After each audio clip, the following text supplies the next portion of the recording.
les arbres.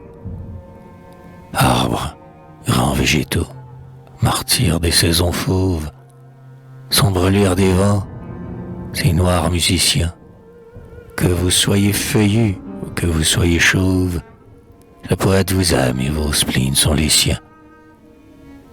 Quand le regard du peintre a soif de pittoresque, c'est à vous qu'il s'abreuve avec avidité, car vous êtes l'immense et formidable fresque dont la terre sans fin par sa nudité. De vous un magnétisme étrange se dégage, plein de poésie âpre et d'amère saveur. Et quand vous bruissez, vous êtes le langage que la nature ébauche avec les grands rêveurs.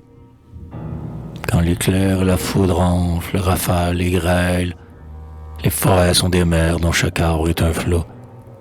Et tous, le chêne énorme et le coudrier grêle, dans l'opaque fouillé pousse un long sanglot. Alors, vous qui parfois, muets comme des marbres, vous endormez, pareil à des cœurs sans remords, vous tordez vos grands bras, vous hurlez pour vos arbres, sous l'horrible galop des éléments sans mort. L'été, plein de langueur, l'oiseau clôt ses paupières et dort paisiblement sur vos mouvants hamacs. Vous êtes les écrans des herbes et des pierres, et vous mêlez votre ombre à la fraîcheur des lacs. Et quand la canicule, aux vivants si funestes, pompe les étangs bruns, miroir des joncs fluets, dans l'atmosphère lourde où fermente la peste, vous immobilisez vos branchages muets. Votre mélancolie, à la fin de l'automne, est pénétrante, alors que sans fleurs et sans nid, sous un ciel nébuleux où d'heure en heure il tonne, vous semblez écrasé par vos rameaux jaunis. Les seules nuits de mai, sous les rayons stellaires, au parfum dont la terre emplit ses encensoirs, vous oubliez parfois vos douleurs séculaires, dans un sommeil bercé par le zéphyr des soirs.